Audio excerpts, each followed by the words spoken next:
Página 124, tema 2. Pontos de referência na astronomia. Posição do observador. Para compreender diversos fenômenos que acontecem no céu, é muito importante considerar a posição de quem os observa. Duas pessoas que estão próximas enxergam praticamente o mesmo cenário no firmamento, mas, conforme a distância entre elas aumenta, suas perspectivas podem mudar. Normalmente, utilizam-se as coordenadas de latitude e longitude como referências para determinar um posicionamento no planeta. Na astronomia, a informação mais importante é a latitude do observador, bem como sua localização em relação à linha do Equador, as linhas dos trópicos ou aos círculos polares. Veja a representação de algumas dessas coordenadas na figura a seguir.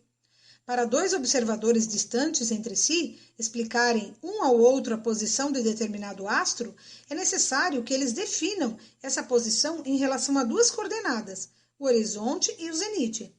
Observem a imagem, é a representação esquemática na Terra e suas principais linhas imaginárias. Então, nós temos os paralelos de latitude, os meridianos de longitude, o trópico de Capricórnio, a linha do Equador, o trópico de Câncer e o meridiano de Greenwich. Página 125. O horizonte é uma linha imaginária situada entre o céu e o solo, ou a água. Geralmente, é difícil visualizar o horizonte nas grandes cidades, por causa da presença de prédios e outras construções. Já o zenite correspondem ao ponto exatamente acima da cabeça do observador, no qual uma linha vertical imaginária intercepta a esfera celeste. O que é a esfera celeste? É uma esfera imaginária, com a Terra no centro, no qual os corpos celestes encontram-se projetados do mesmo modo como são observados. Vamos prestar atenção na explicação. No início, o conhecimento astronômico estava baseado essencialmente na observação dos astros e fenômenos visíveis a olho nu. Como eu já falei para vocês, sem nenhum instrumento. Então, observava-se o Sol, a Lua, o dia, a noite, as marés e as fases da Lua. E se misturavam a religião e as lendas, uma vez que vários povos acreditavam que esses astros eram deuses e que os fenômenos originados por eles dependiam do seu bom humor ou do seu mau humor ou da sua vontade. Assim, chineses, egípcios e babilônicos já observavam o espaço para determinar a contagem do tempo. Com o passar do tempo, a astronomia desenvolveu-se a partir de novos conhecimentos.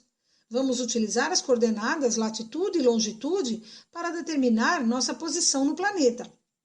Comecemos com a latitude. É a distância em graus de qualquer ponto da Terra em relação à linha do Equador. É também chamada de paralelo por se tratar de linhas imaginárias. Os principais paralelos são o Círculo Polar Ártico, o Círculo Polar Antártico, Trópico de Câncer e o Trópico de Capricórnio. A longitude é a distância em graus de qualquer ponto da Terra. As longitudes também são chamadas de meridianos.